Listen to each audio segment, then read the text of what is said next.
E para entender a origem da santidade, é preciso retornar ao próprio Deus. Quando a gente para ler a Bíblia e vamos ler a narrativa da criação, a gente vai ver que Deus, na sua soberania, Ele decide criar todas as coisas.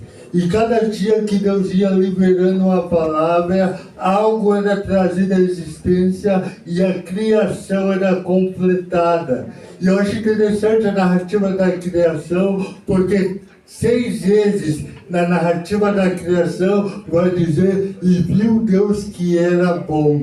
E na 7ª vez o texto diz: e viu Deus que era muito bom. Ou seja, Deus não chamaria bom se o pecado já existisse.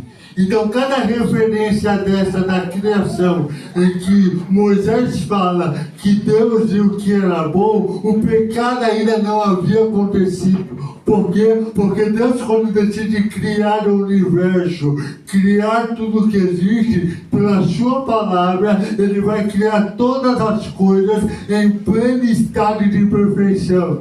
No capítulo 2, versículo 7, Deus decide criar o homem e formou Deus o homem do pó da terra. E logo após Deus formar o homem, eu acho lindo a expressão formar, que dá origem ao oleiro. Deus foi no barro, formou o boneco, soprou nas suas narinas fôlego de vida e o homem se fez alma vivente. No versículo 7 ele forma o homem. No versículo 9 ele vai plantar um jardim. Deus é 3 coisas na criação: Ele é arquiteto, Ele é oleiro e Ele é jardineiro.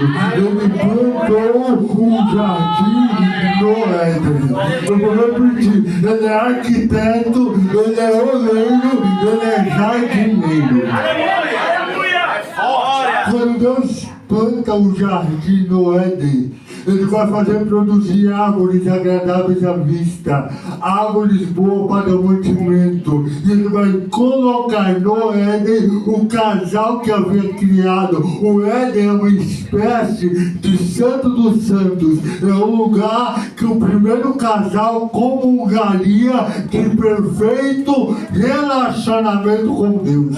Deus colocou o casal lá para cuidar do jardim e dar apenas uma ordem, digo uma ordem. Ordem: toda árvore do jardim comerás livremente, mas da árvore do conhecimento do bem e do mal não comereis, porque no dia que dela comereis, certamente morrerá. Isso não é apenas uma ordem, isso aqui é um mandamento. E por que Deus deu essa ordem? Porque Deus está provando a fidelidade do casal. Deus não criou um robô. O robô é criado para fazer só aquilo. Deus criou seres livres que tinham a liberdade de obedecê-lo ou não obedecê-lo. Ou seja, enquanto o casal não desobedecesse, tudo permaneceria em pleno estado de perfeição. Só que você sabe a história: o casal é tentado. O casal cede à tentação, comete o pecado, e a partir do ato do pecado, a criação nunca mais foi a mesma. Tem gente que pensa que o pecado afetou apenas o homem, mas o pecado ele afetou toda a criação de Deus. Porque quando o pecado acontece, 4 relacionamentos vão ser afetados. Quantos relacionamentos? Quando o casal peca, morreu espiritualmente. Ou seja, a partir da morte espiritual, o relacionamento da humanidade com Deus nunca mais será o mesmo. A partir do pecado, o homem se torna morto espiritualmente. Segundo relacionamento, quando Deus desce no jardim, como fazia todo dia, o texto fala que o casal teve medo. Diga, teve medo. E se escondeu. O medo não existia antes do pecado. Medo, angústia, depressão, isso é sentimentos causados pela pecaminosidade no o homem não tinha medo, mas depois que o pecado aconteceu, ele passou a ter medo da presença do próprio Deus. Terceiro relacionamento. Ô Adão, você comeu do fruto que eu te ordenei que não comesse. Sabe qual foi a resposta? A mulher que tu me deste. A primeira crise conjugal foi no Éden. Meu Deus. Olha aí, Jesus. Porque em vez de assumir a responsa, ele jogou para a mulher. Isso é resultado do pecado. O homem, em vez de assumir a sua culpa, fica sempre nunca é culpa dele. É sempre culpa do. Isso é uma natureza resultante do pecado. E quarto relacionamento, a terra passou a brotar espinhos e abutres. Então olha para cá, o pecado afeta relacionamento com Deus, com o próximo, comigo mesmo e com a criação. Só que tem outra questão. O pecado não apenas afetou relacionamentos. O pecado trouxe morte. Trouxe o quê? Morte. Porque Deus disse o quê? No dia que dela comerem, certamente morrer. Só que Adão não comeu o fruto e caiu duro. Ou caiu? Porque a primeira morte foi espiritual. Só que Deus falou: você é pó e ao pó você vai voltar. Porque desobedeceu a minha ordem. E a terceira morte é a morte eterna, é a condenação, é a separação eterna da presença de Deus. Então, duas verdades aqui: o pecado afeta relacionamentos e o pecado trouxe a condenação da morte. Olha aí, o casal expulso do jardim. E é colocado querubins para proteger o caminho de acesso à árvore da vida. Olha aqui, sabe qual foi o problema? É que o homem, Lucas, foi criado à imagem e semelhança de Deus. Só que ele queria ser igual a Deus. Só que ele já era imagem e semelhança. Ele quis ser igual. E igual ele, só tem ele. Ele é eterno. Ele é Criador. Ele é o Deus Todo-Poderoso. Só que há esperança. Porque em Gênesis 3,15 da sua condição, vai nascer da semente da mulher que vai esmagar a cabeça da serpente. Eu esqueci do autor, mas tem um autor que diz que antes de Deus dizer haja luz, ele decretou haja cruz. E o pecado não pegou Deus de surpresa. Apocalipse 13:8. Ele é o cordeiro morto antes da funda. Tudo estava preparado. Ele preparou. Ele providenciou a minha, a tua, a nossa salvação. Casal expulso do jardim, perdeu a comunhão e foi decretada a morte.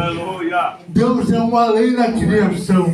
E qual é a lei da criação? Tudo que nascesse seria gerado segundo a sua espécie. Segundo a sua espécie. Abacate não dá mamão.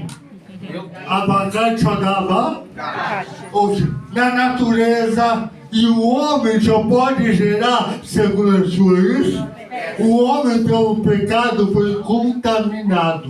E a imagem de Deus no homem não foi destruída, mas foi deturpada. E agora Deus precisa trabalhar para resolver a questão. Se você ler Gênesis 3, parece que o pecado não é tão ofensivo, mas continua lendo. No capítulo 4, Caim mata Abel depois do culto. Olha aí, Jesus. Eu vou repetir. No capítulo 4, Caim mata o seu próprio irmão depois do culto. Meu Deus. Porque Deus não aceitou o culto dele. Em vez de ele se esperar em Abel, ele preferiu matá-lo. Meu Deus. Eu vou pregar. Em vez de olhar para Abel e aprender, ele olhou para Abel e quis matar. É isso, meu Deus. Você acha que o pecado não é ruim? Continua capítulo 6. Todo o gênero humano se corrompeu, Deus olhou para a terra e falou, eu me arrependo de ter feito homem. Só que Deus olhou, Deus achou graça em Noé. Noé construiu a arca, porque eu vou purificar a terra. Aleluia. Eu vou limpar a terra. Aleluia. Anos construindo a arca, anos avisando, e a humanidade estava tão corrompida que ninguém acredita, só se salvou 8%. Quem está na arca é salvo, mas se não entrar, o juízo Olha chega. aí, Jesus. O Espírito Santo. O pecado afetou o homem em todas as áreas. Só que Deus, ele havia prometido salvar. Aí quando Deus chama Abel, capítulo 12, não é um chamado apenas. Deus está revelando um novo propósito. E qual é? Já que a terra, já que a humanidade se corrompeu, eu vou chamar um homem, eu vou fazer a descendência dele crescer. E quando crescer, vai ser nação separada. Nação separada. Eu vou falar tanta coisa. Será nação separada para mim. Quando Deus chama Abraão, a proposta é, Abraão, aceita a minha chamada, anda na minha presença e ser perfeito, porque a tua descendência vai crescer, vai multiplicar. Eu tenho terra preparada, vou colocar lá, e quando colocar lá, eu serei o Deus deles e eles serão o meu povo. Já que a humanidade se corrompeu, eu vou formar um povo separado para mim. Aleluia. Aí o povo escravizado, Deus levanta Moisés, liberta o povo e caminha para o Sinai. Aí eu acho interessante capítulo 19, porque capítulo 19, Deus, diga Deus, desceu no Sinai. E por que ele desceu? Para fazer aliança. Olha aí, Jesus. A partir de hoje, se vocês ouvirem a minha voz, guardarem os meus mandamentos, vocês serão minha propriedade, o meu povo santo. Mas só é povo santo se ouvir a minha voz e guardar a minha palavra. Glória a Deus. Aleluia. Olha para cá. Meu Deus. Deus desceu no Sinai para fazer aliança com Israel. Deus estava casando com Israel no Sinai. A partir do capítulo 20, ele vai dar todos os seus mandamentos, a sua vontade. Tanto é que no capítulo 19 tem relâmpagos, trovões, e tem um porém, olha para cá. A partir do capítulo 20 de Êxodo, Deus vai dar leis morais, leis cerimoniais e leis civis. E todas essas leis revelam qual é o padrão de santidade de Deus. Aleluia. As leis eram o padrão de santidade de Deus. Só que tem um porém. Diga lei. Muita gente tem ideia equivocada sobre a lei. Deus nunca deu a lei para salvar. A lei não foi dada para salvar ninguém, porque o pecado não deixa. Porque pela natureza pecaminosa, nenhum homem era capaz de cumpri-la. O texto diz, se você cumprir toda a lei e errar num ponto, você é culpado de toda a lei. Deus não deu a lei para salvar ninguém. É, Jesus, olha aí. Aleluia. Porque ele deu a lei para mostrar que o ser humano sozinho não se salva. Meu Deus. Você me entendeu? Aleluia. Deus não deu a lei para salvar ninguém. Ele deu a lei para hoje. Vocês não podem salvar-se a si mesmo. Se depender de vocês, eu vou para o inferno com todos os méritos. Eu vou pegar. Aleluia. Glória de Deus. Quer que eu te provo? Lucas, se Adão, sendo perfeito, vivendo no jardim, não conseguiu obedecer, como é que uma nação pecaminosa em Canaã ia cumprir 10? Repito, a lei não foi dada para salvar ninguém. Se Adão, antes de pecar, não conseguiu obedecer como é que uma nação pecaminosa vai obedecer 10? Meu Deus. Oh, Jesus. Glória. Diante do Calvário não tem mérito, irmão. É graça. É graça. Você é salvo é pela graça.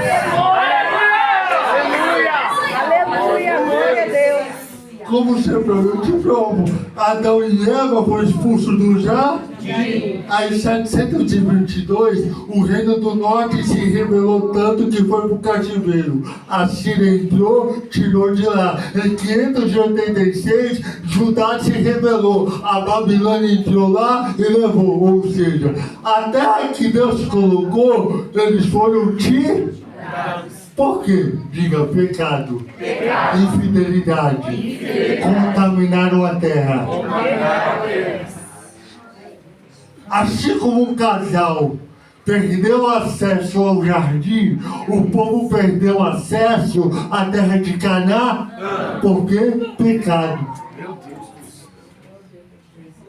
Só que havia uma promessa. A Virgem conceberá. E dará à luz a um filho. E seu nome será Emanuel. Emanuel traduzido a Deus conosco. Olha para cá. Você sabe por que Cristo não nasceu de Maria e José? Porque se ele nasce de Maria e José, ele herdaria a natureza adâmica. Se ele herda a natureza adâmica, ele peca. E se ele peca, ele não é capaz, não está qualificado a realizar a obra da salvação. É por isso que o Espírito Santo foi lá, no último santo dos santos, e o prometido, o Salvador do mundo, foi gerado por obra do Espírito Santo. Ele promete, ele cumpre. Ele enviou seu filho, ele cumpriu a promessa, ele providenciou a nossa salvação. Eu amo a frase de Billy Graham. Billy Graham dizia: os homens pensam que o maior acontecimento da história foi o homem subir e pisar na lua, só que eles estão enganados. O maior acontecimento da história foi Deus descer e pisar na terra. Ele desceu, ele habitou no meio de nós. Ele te salva, ele te perdoa, ele te purifica, ele te lava, ele te faz uma nova criatura. Eu amo João 14. E o verbo se fez carne. Diga, habitou entre nós, cheio de graça e de verdade. Se você ler Êxodo 25:8, Deus diz assim: me farás um santuário, e eu habitarei entre vocês. Moisés constrói o tabernáculo. Com a construção do tabernáculo, eu vou habitar entre vocês. E Cristo habitava em forma teofânica, nuvem, fogo, milagre, Só que ele diga Deus habitando em teu povo. Pega isso aqui. Se o Pai desceu no Sinai, o Filho desceu na encarnação. Só que o Filho não desceu simplesmente para habitar entre nós. Ele desceu para estar conosco. Eu vou explicar. O Pai desceu no Sinai para estar entre, mas o Filho desceu na encarnação para estar com. Ele andou, ele pregou, ele curou. O Verbo se fez carne e habitou no meio de nós. Aleluia! A palavra habitou no grego é tabernáculo. Se Deus, o tabernáculo de Cristo é o seu corpo. Ele se fez carne, ele se fez humano para habitar no meio de nós e realizar a obra da salvação. Então ele vem aqui. E o alvo dele é no Calvário. O alvo dele é no Calvário. Tem muita heresia pregando por aí. Com a heresia, quando Cristo estava na cruz, o diabo fazia festa. Heresia. Meu O Deus. diabo sempre quis desviar Jesus no Calvário. No deserto. No Getsemane, pela boca de preso. Porque o diabo sabia, se ele chegar lá, a minha derrota está decretada. Só que ele começou, ele continuou, ele foi até o Calvário, ele entregou a sua vida, ele providenciou a nossa salvação. Cristo, Obrigada, Jesus. Cristo é o único homem da história que não pecou. Cristo é o único homem da história que cumpriu cabalmente todo o mandamento de Deus. Diga Cristo, não pecou. Diga Cristo, viveu de forma perfeita. Aí eu pergunto, você responde, se Cristo não pecou, ele merecia morrer? Por que ele morreu? Porque não era o pecado dele, era o nosso. Olha aí, Jesus. Se você não deu glória, você está com problema. Não era o pecado dele, era o nosso. Era o nosso. Ele se colocou lá para te perdoar, para te salvar, para te providenciar salvação. Ele não merecia morrer. Ele morreu pelos nossos pecados. A cruz me revela duas coisas. A cruz me revela primeiramente a malignidade do pecado. O único homem que foi perfeito foi crucificado. Olha aí, Jesus. Eu vou repetir. O único homem que foi perfeito foi crucificado. Isso revela a malignidade do...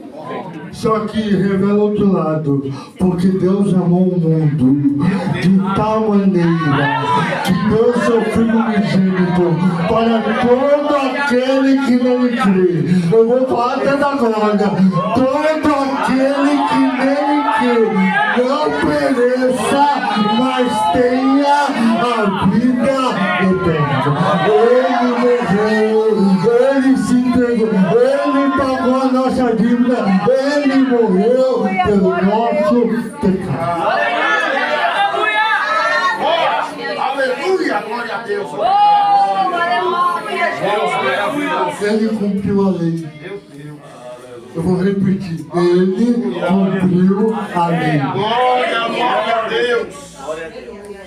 Só que eu tenho uma santificação, né? Só que o que essa obra proporcionou? Primeiro, justificação. Porque o mérito dele na nossa conta. Quem pecou foi nós. Mas quem pagou a conta? Então ele te justificou. E através da justificação, você é declarado santo. Você é declarada santo. Você é santo diante de Deus.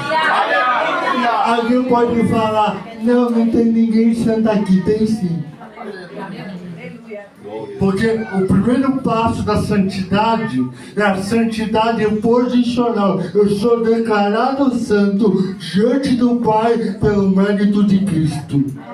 Aí está o começo da salvação. O que Ele fez me justifica. O que Ele fez me absolve. O que Ele fez paga a minha conta na presença de Deus. Diga, eu sou declarado santo diante do Pai pelo mérito do Filho.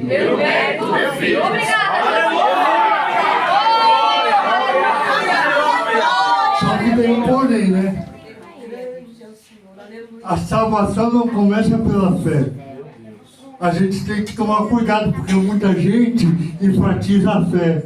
Só que a fé é depois. Se você ler os evangelhos, qual foi a primeira pregação de João Batista? Arrependei. Olha aí, Jesus. Qual foi a primeira de João Batista? Arrependei. Qual foi a primeira de Cristo? Arrependei. Qual foi a primeira da igreja, Pedro? Arrependei. Aleluia. A primeira mensagem de João Batista, a primeira de Cristo, a primeira da igreja foi arrependei-vos. Não tem salvação se não tiver arrependimento. Deus não salva ninguém do pecado, Ele salva do pecado. Então, irmão, se não se arrepender, não tem céu para ninguém. Olha aí, Jesus. Porque a salvação, ela começa pelo arrependimento. Deixa eu ilustrar isso. Se alguém está com remédio na mão para atender o seu problema, só que ele tomar o remédio, depende dele reconhecer que está doente. Se ele não reconhecer que está doente, para que vai tomar o remédio? Tem gente que quer dar o remédio sem mostrar que está doente. É mostrando que está doente que ele vai valorizar o remédio. Porque alguém fala, você salvo do quê? Ser salvo não, você tem que explicar. Você tem que ser salvo porque do jeito que você está condenado ao inferno. Se você não se arrepender, depositar a fé em Cristo, não tem salvação, não tem glória sem cruz. Olha aí, Jesus. Para entrar na glória, tem que passar pelo Calvário. Para entrar na glória, tem que passar pelo Calvário. Glória a Deus. Justificação. Aleluia. Segundo, regeneração. O Nicodemo ser estudado, teólogo, mestre da lei, mas se tu não nascer de novo, você não vai ver o reino de Deus. Olha aí, Jesus. Oh, glória. Olha pra cá, irmão. Eu não vi doutrinar a igreja, mas Deus está mandando. Filho de crente não é necessariamente crentinho. Filho de crente também tem que nascer de novo. Olha aí.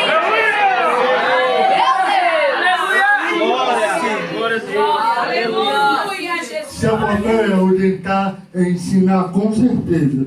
Mas se não nascer de novo, não entrará. Irmão, eu sou neto de pastor. Cresci na igreja. Vivi uma adolescência terrível. Tem coisa que ninguém sabe o que eu fiz, só Deus. Só que teve um dia que Deus me pegou. Olha aí, E Jesus. quando Ele me pegou, eu sou um Leonardo antes daquele dia e outro Leonardo, porque eu posso falar, Ele me transformou, eu nasci de novo para a glória de Deus.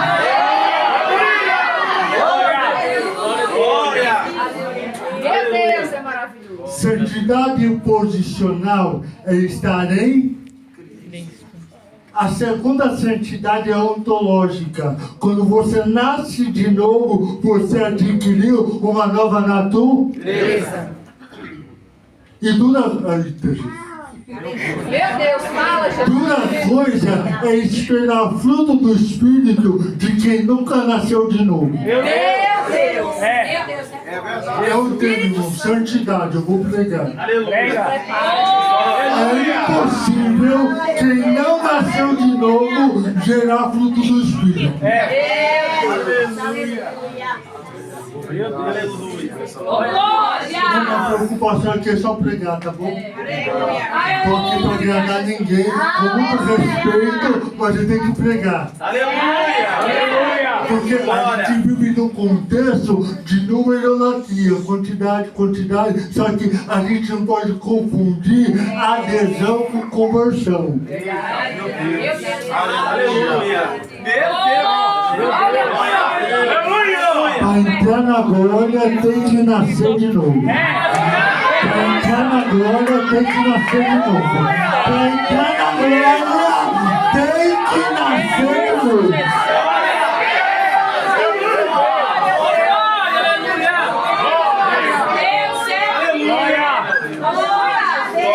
É impossível quem não nasceu de novo gerar o fruto do Espírito. Ele vai gerar obra da carne.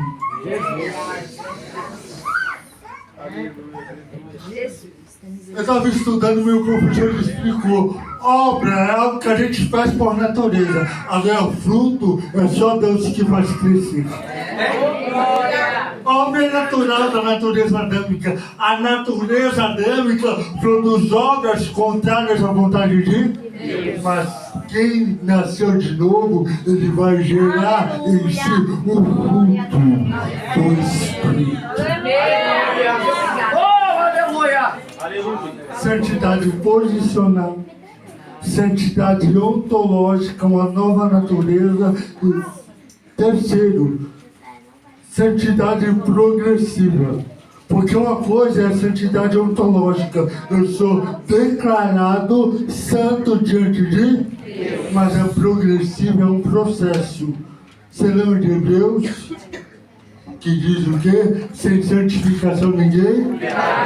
Então, enquanto ele não volta, a regra não muda. Santifica. Santifica. Ele não voltou. Santifica.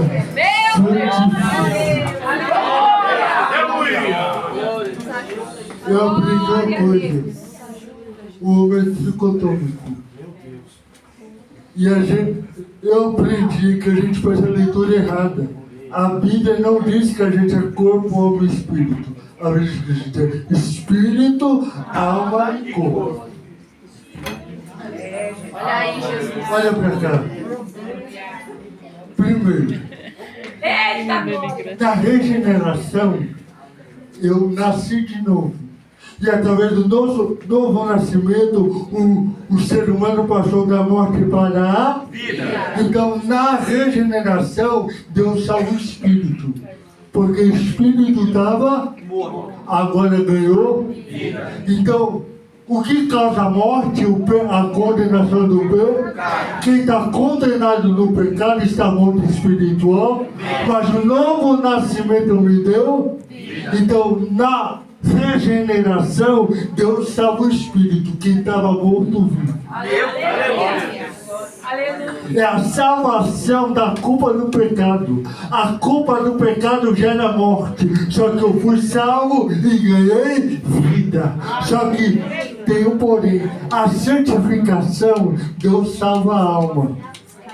Porque no novo nascimento, eu não estou mais sobre condenação do pecado. Agora eu quero focar na alma. Porque a alma, pelo Espírito Santo que habita em mim, eu não estou mais sobre o domínio do pecado. Aleluia, glória. Então, o processo de santificação até a vinda é para mostrar que pelo Espírito que habita em mim, o pecado não tem domínio sobre a minha. Até porque João disse, quem é de Deus não vive pecando. Todo aquele que vive pecando não conheceu a verdade. É duro, mas João fala lá sobre os filhos de Deus e os filhos do... É só ler a primeira epístola. Eu não estou dizendo que o cristão não peca. Porque olha para cá, deixa eu te falar algo. A gente peca, por quê? Porque se na regeneração eu fui salvo da condenação, se na santificação eu fui salvo do domínio, a gente está aguardando a glorificar, porque só na glorificação a gente vai ser salvo da presença do pecado. Aquilo que ele vai usar um corpo transformado. E quando ele arrebatar a igreja e transformar o corpo, pecado nunca mais, para a honra e para a glória de Deus. Então, na regeneração, ele salvou o espírito. Na santificação, ele salva minha alma, mas na glorificação, ele salvará o meu corpo. Glória! Paulo fala que pecamos por pensamentos, por palavras e por obras. E pecamos até por aquilo que deixamos de fazer, porque Tiago diz, aquele que sabe fazer o bem e não faz. Então, irmão, essa santificação tem que perguntar, o que você está pensando? Meu Deus. O que você está vendo? O que você está falando? Aonde você está indo? Bom, os meus sentidos afetam o meu processo de santidade. Dependendo do que eu vejo, do que eu ouço, do que eu falo, isso atrapalha o meu processo de santificação. Isso anda no espírito, porque se você anda na carne, é só problema. Aí eu vou pregar, cuidado com o que você ouve, cuidado com o que você enxerga, cuidado com o que você fala, cuidado com o que você vai, cuidado com as suas obras, não atrapalhe, não pare o seu processo de santificação.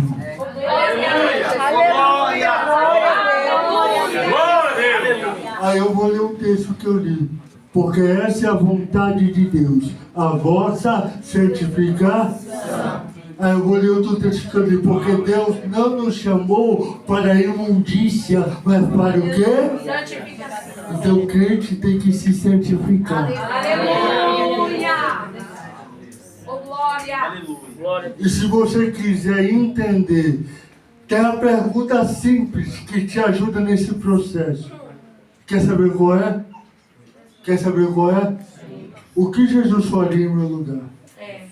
Porque o que é a santificação? É nos tornar mais parecidos com... Quem é o padrão? É Cristo. Cristo é aquele que não pecou, o padrão é Ele. Então, no dia a dia, a gente tem que perguntar, o que Cristo faria no meu lugar? Se você fazer essa pergunta, em tudo que você fizer, a sua vida cristã, a sua vida espiritual terá muito mais qualidade. Glória!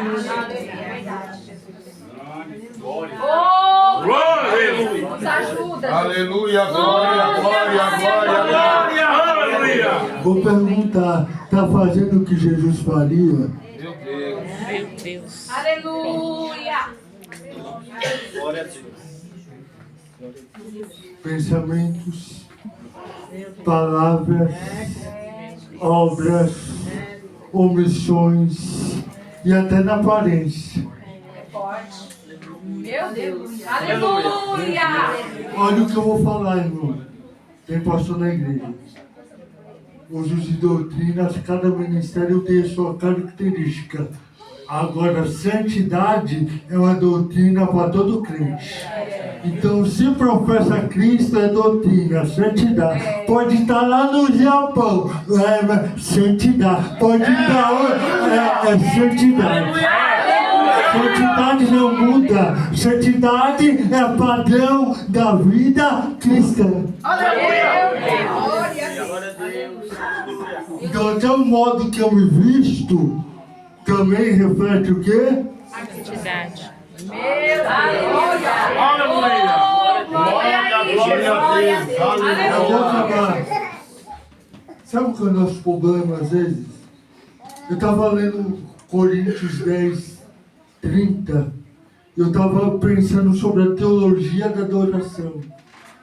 A gente está com uma ideia muito limitada do que é adoração. A gente está aqui nesse culto e participar desse culto é adoração. Só que adoração não é só isso. Paulo disse em Coríntios, quer comais, quer bebais, quer façais qualquer outra coisa, façais para a glória de Deus.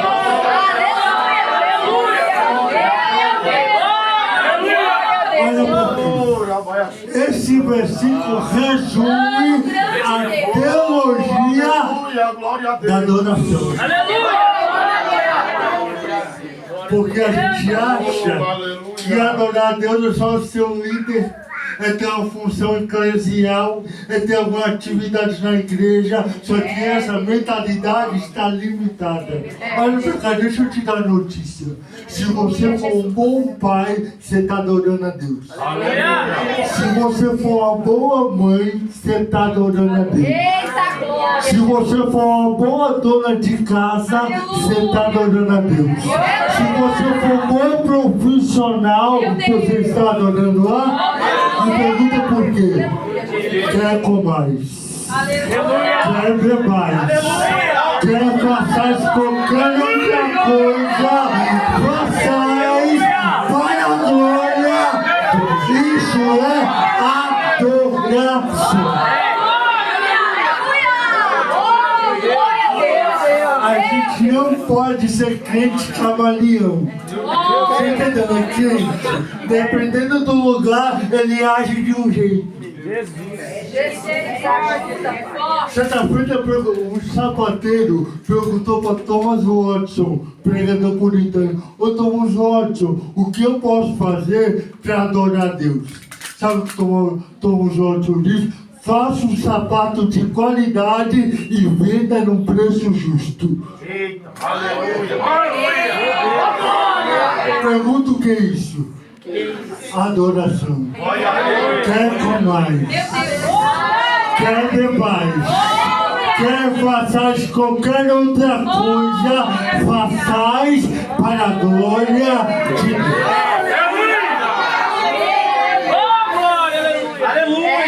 Isso aqui é teologia da adoração.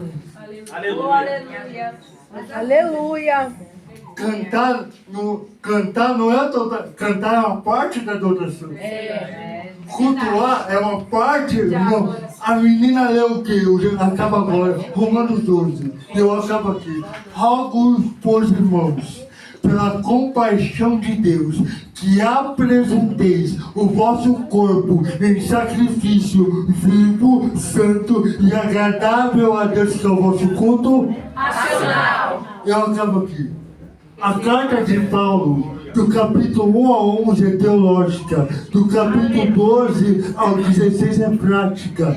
Paulo, do capítulo 1 a 11, vai falar do que Deus fez por nós através de Cristo. Só que do capítulo 12 ao 16, ele vai falar o que devemos fazer para Deus em gratidão que ele fez. Deus é maravilhoso. Já que Paulo está dizendo, já que Cristo entregou o seu corpo para providenciar a salvação, entregue o seu corpo para adorar a Ele. Aleluia! Meu Deus!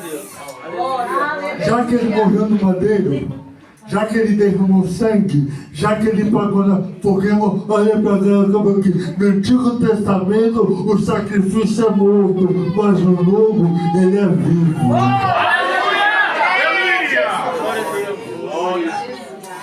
Paulo diz o quê?